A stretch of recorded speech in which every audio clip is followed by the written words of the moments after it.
እኛ ለአላህ ፊት እንዳለው እጅ እንዳለው እናሰብታለን። ለአላህ ባት አለው ብለን እናሰብታለን። ለአላህ ቀደም አለው ብለን እናሰብታለን። አላህ ከባቱ ገልጦ ለኔ ስጁድ አድርጉ ይላል። ጌታ ጀሃነም ሞላሽ ብሎ ሲጠይቃት አልሞላሁም ስትል አላህ እግሩን ያሳርፍባታል።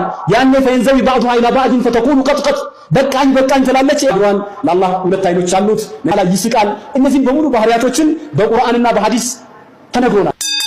ቤት ውስጥ ያስቀመጠው ጣዖት ቢኖረው አላህ ብሎ ቢሰይመውና ሰው ፊት ሲዞር ሰው ጋር ሲቀርብ ላኢላሃ ኢላላህ እያለ ያንን እዛ ቤት ውስጥ ያስቀመጠውን ጣዖት አላህ ብሎ ስም ሰጥቶት እሱ ነው አምላክ ከሱ በስተቀር ሌላ አምላክ የለም ቢል هل نجعله مسلما አይባል ሙስሊም ነው ይባላል አይባል። ለምን እሱ አላህ እያለው ያለው እዛ ቤት ውስጥ ቀርጾ ያስቀመጠው ጣዖቱን እንጂ የዓለምን ጌታ ከቅርጽ ከመልክ ከለር የተጠራው ጌታ አይደለም። መጀመሪያ የዓረብኛ ዕውቀት ፈህማችሁንም አስፉት፣ ግንዛቤያችሁንም አስፉት።